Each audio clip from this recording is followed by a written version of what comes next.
welcome back to the gentleman sitting to my right. Spent 7 seasons as a cast member of Saturday Night Live, and he's got a new series called Single Parents. It's on after Modern Family on the last Wednesday of this month, September 26th at 9:30 p.m. Eastern Time, and then a couple days later in theaters near you with Kevin Hart in Night School. Good to see you, Taran Killam. Rich, thank you for having me, my friend. Now, I need to describe for the radio audience what I'm... Sure. Yeah. What Just I'm taking in. My physique or what I'm wearing? Oh, yes. Yeah. Got it.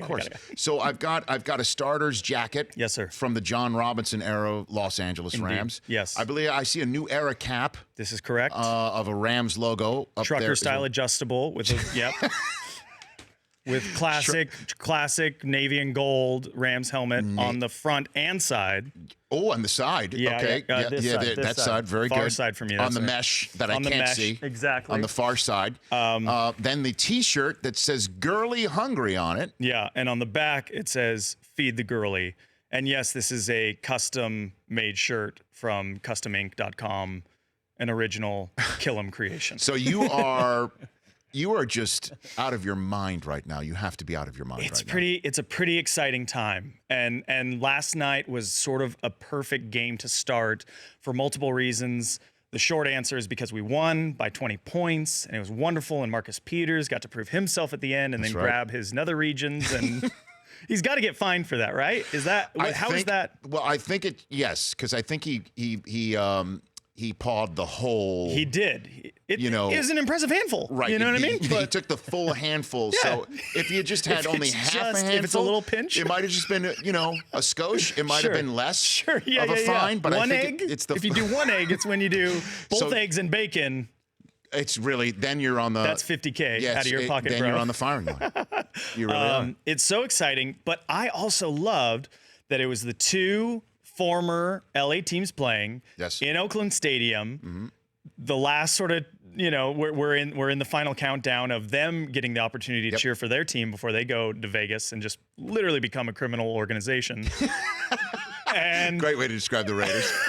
and I am an unapologetic Marshawn Lynch fan. I love him. I think he's just a phenomenal athlete. I think he's hilarious and brilliant. And to see him come out last night with that energy, carrying 5 defensive players across the goal line, it was just good football. It was just fun, good football, and the energy of the stadium was great. And then my team won, but certainly by end of third quarter, fourth quarter, it was kind of like, okay, this is it. You were in a rocking chair at that point in time. Man. Whatever concerns you had in the first half, whatever kinks needed to be worked out because Sean McVay decided to play nobody in the preseason. I know. That was gone by the wayside by the middle of the third and fourth quarter. Yes. The thing that we talked about at the top of the show here, Chris and I, Taran Killam, is that we love, and it may come back to bite and burn later on, love second down, you need a burn clock. We're going to throw it deep. Yeah. Third down. Yes. You don't want to give it back, but guess what? We're gonna run our plays, and it's aggressive. It's in your face. It's exciting. It was the screen pass play that really kind of brought them to life. Like I feel like that was their sort of Frankenstein lightning bolt, where they're like, all right, we're using the screen,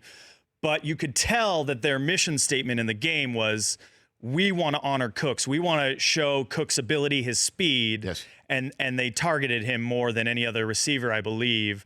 And they finally started connecting towards the end. I still don't think we've seen the full potential of all the acquirements in the offseason, of all the trades. I think Cooks has the potential to make the biggest difference because Watkins is a great player, but he was at best a distraction. You know what I mean? He was like kind of at best just a scarecrow to draw players away from Woods and from Kupp. And I think still we'll see a lot of activity as we did last night from Woods and Kupp, but I think Cooks could really become that deep threat. I think Kupp in year 2. I mean, I know, as polished as he looks. I know, again, it's just 1 week. We didn't even hear Donald's name get called. I know.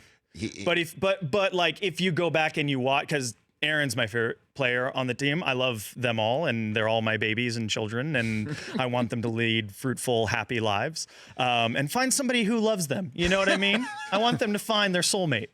But Aaron Donald, his work ethic, his talent, his size, his speed. And if you watch the game, no, he didn't have the Marcus Peters moment. Even Dominican had a few tackles, and I don't know that Aaron ended up with a tackle in the game, but he was always within 3 feet of that quarterback, almost every play. Carr hurt him. There's no question. Yeah. Carr hurt him. Yes. Taran Killam here on the Rich Eisen Show. I mean, this is just a whole Rams hootenanny right now. It's so exciting. Now, it's so exciting. We're in Los Angeles. I'm a Los Angeles native. I grew up here. I was born in Culver City and then lived in the South Bay, then moved to Big Bear and then back to the South Bay at 16. And I've been here ever since, except for when I went to New York for SNL. And I've loved football my whole life and always wanted a team. You know, I was more into the Raiders when it was Marcus Allen, Bo Jackson, that was a great team. That was exciting. Sure. But at 18 or 19, I said, the first team we get back, I'm all in on. And it looked like it was going to be the Jaguars for a while there, for a couple seasons. It was going to be the Jaguars. And I was like, okay, that'll be great. Right. I love that. I love the Jaguars. Okay. Teal and gold. Yeah. Those are cool colors. Right. And when it ended up being the Rams, it felt right and it was exciting. And now we have the Carson City Chargers as well. So the Carson City Chargers, the triple C. I love it. C cubed. C cubed. C cubed. So now I'm sure there are some fans sitting out there at home watching this or listening to us right now. Terrence saying, so you didn't travel to St. Louis? You didn't? No, yeah. You got to skip that whole thing, including the greatest show on turf. You didn't. I know. Okay, so that's good. I mean, that's at least legit. Like if you didn't hop on the bandwagon when Warner and Falk were doing it. I love his story. I love that he was bagging groceries and then became a Super Bowl champ. I love it, and I've been an NFL fan my whole adult life from my teens, and fantasy is what really sort of plunged me into the depths of it. Okay. But it didn't feel right claiming a team not from my hometown, not from my turf. And LA has a reputation of fair weather. Mm-hmm. We also, I think the biggest challenge of being a sports fan in Los Angeles is half of the population are from other cities, come from our transplants. Right. So, that very first preseason against the Cowboys where they broke attendance records at the Coliseum and almost filled up a stadium that can hold 100,000, it was, I'm being polite to my team if I say 70% Cowboys fans, right. You know what I mean, and 30% Rams fans.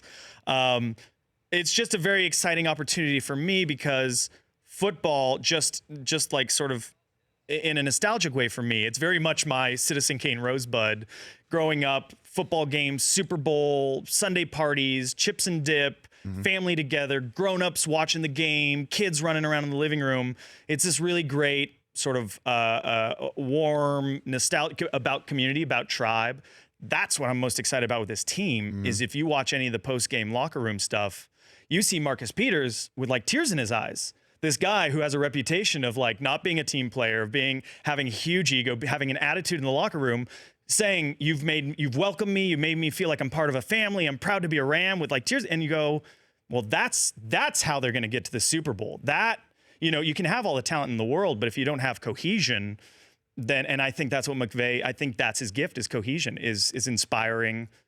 The we before me.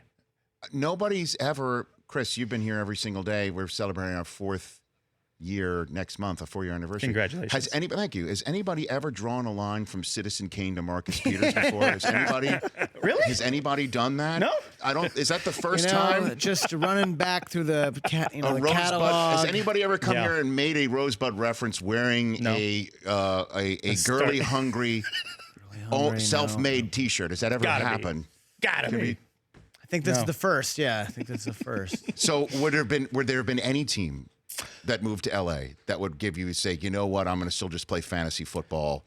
Whoever was coming back, Browns. I was going to go all in. Browns. I'd go for the Browns. And God, Hard Knocks is so good, right? It was great. Yes. It was such a good. Cajuice broke my heart. You know what I mean? He should have made the team. He should have made the practice squad. He should have made Something. practice squad. Just for his dad. Just for the crystals, just for the energy. I love that. I love that cool. dynamic. Juice was awesome. Of just, misogynistic, aggro, alpha male, testosterone. And this is just a centered, beautiful, delicate human being who's, built like a Goliath. Showing meditating and rubbing the Yeah. We loved the offensive line coach, Bob Wiley. Who looks like, Oh, my God. he looks like Wilford Brimley. Oh, my God. Ate Tiger's old caddy, had a baby with Craig Stadler, and added 100 pounds. You don't need exercise. Basically, You do sit-ups and do push-ups. That's all you need. I was like, yeah, they weren't grabbing. you're in full denial. They weren't looking for their stretching band when they were storming the beaches in World War II. Boy. What would celebrity or actors, actresses, would they allow a Hard Knocks? Would they allow that behind the scenes of a movie or a TV show? What's the environment you would do that in? I mean, a night school Hard Knocks? Night school Hard Knocks, yeah. See Tiffany Haddish just literally clean the halls with Kevin Hart. For instance, Kevin Hart has been a comedian for the last 15 years, but he's about to meet his match. So you're writing the copy for Liev Schreiber already. Yeah. I don't know if you saw it, but when I left SNL, they were airing Hard Knocks, and I just on a whim started filming footage of me cleaning out my office. And I knew I had a mutual friend with Liev, and so I emailed him and I said, "Hey, I took all this footage. I have a script in my mind. Is there any way that Liev would record these 2 paragraphs for me and email it?" I sent that out at 8 p.m. Yes. By 6 a.m. the next morning, it was in my inbox. Fantastic. And it's great. And so there's this little thing. It's on Instagram. But my favorite part of it, and my buddy Derek Waters, who's the host and creator of Drunk History, we laugh about this all the time, is Liev clearly didn't know who I am, and that's fine because he goes, "Taran Killam has been a cast member on Saturday Night Live for 6 seasons." It's the best. It's perfect. It's perfect for somebody leaving a job, starting an unknown chapter. Just Taran Killam. Well, everybody knows the name Taran.